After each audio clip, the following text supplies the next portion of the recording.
the defensive tech at the moment is not keeping up with the offensive tech. And what I mean by that is that the technology which is designed to detect and protect against these deepfake is getting better, but it is just not keeping up with the technology that the bad actors are using to launch the attacks. It's so much harder though, isn't it? I'm thinking of ourselves as a company. We run these sort of fake phishing email trade things that where we send out emails which are just these fake phishing emails to see who clicks the link, and it's really just to test how good our own training is against these things. But I mean, that just feels like so basic compared with what you're talking about, because it's very rare that you get sort of an emotional reaction to an email dropping into your inbox, or you just, we're super on guard to these kinds of things. But yeah, with a video, somebody that saying something, asking you to do something in a very, very realistic way, it's yeah, you can see that the emotional side of things, the psychological side of things, is so much more real. It It's is. yeah. And you bring up an important point there, Dan. So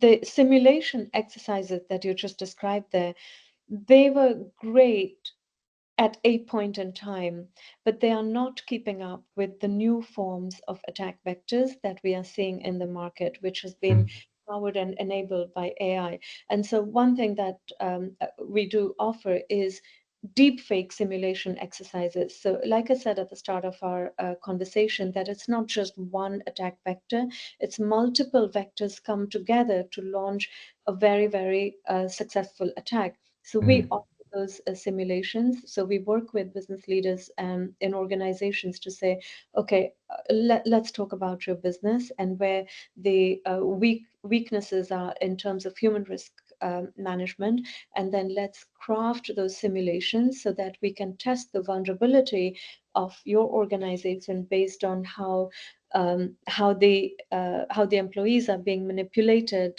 emotionally, and that becomes a very, very powerful exercise. Once we do that, it gives a great a report to the leaders to say, oh, okay, so we've got some work to do here. That then leads into sort of more training, more awareness, more context, where we talk about case studies. We break down the case studies and we identify the failure modes so that the staff can understand, oh, wow, okay, so I need to look out for these kind of tactics in my personal life, but also in my professional life.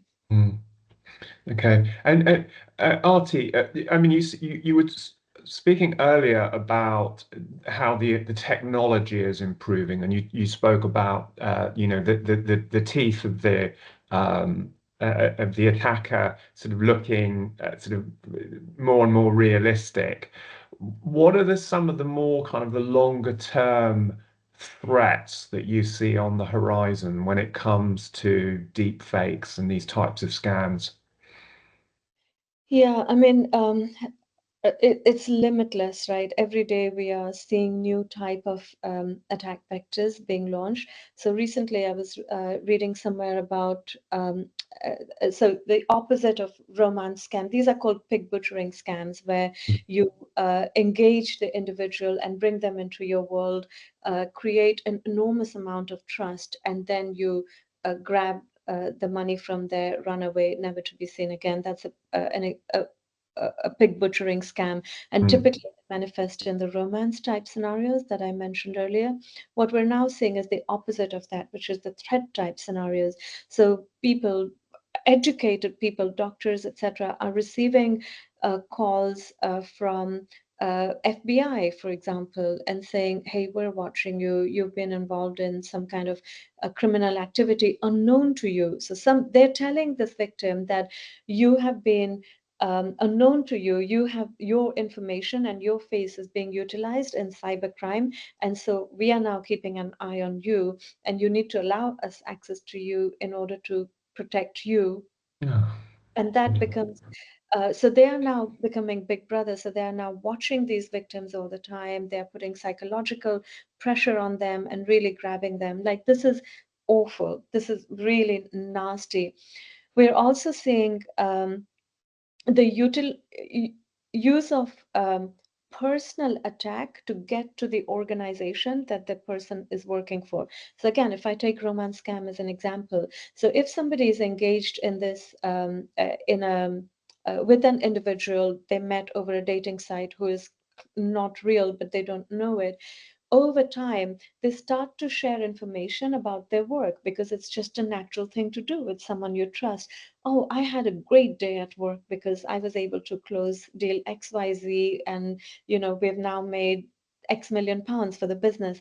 Or I had a really bad day at work because XYZ is not going right, etc. So now you are sharing information with this with the attacker that they would otherwise not have access to. So what they're doing is they are building almost a map uh, in their design of the attack to the organization. So inadvertently, an employee who has been a target of fraud in their personal life has now become a liability for the business because they have become a gateway for the attacker to get to the organization, which is obviously bigger money than they Mhm. would get from an individual.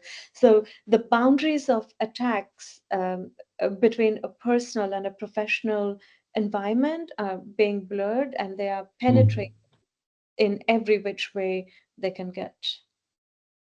Wow. Well, Arti, listen, it's been an absolutely fascinating discussion today. You're clearly super knowledgeable about this whole topic.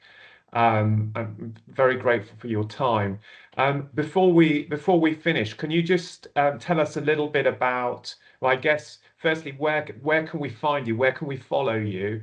But also, just talk a little bit about your offering to businesses, to companies out there, because I understand you've mentioned it a number of times that you do offer services within this whole arena.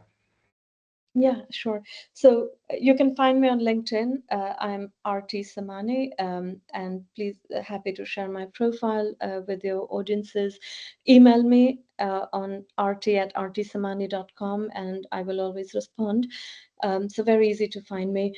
In terms of my services, so we offer three different services. So one is a masterclass, so 60-minute class that I either can deliver virtually if you have a global team, or I can deliver on site if that is more appropriate. But it's a really kind of deep dive into a case study, how these attacks manifest in our environment, giving examples and context, and then what you need to do culturally. So a few things I already described in our conversation today.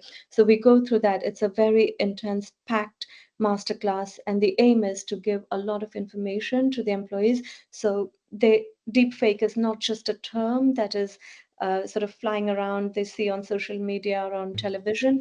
It actually brings home and gives context, so makes them more curious and cautious about their interactions online. So that's the first piece.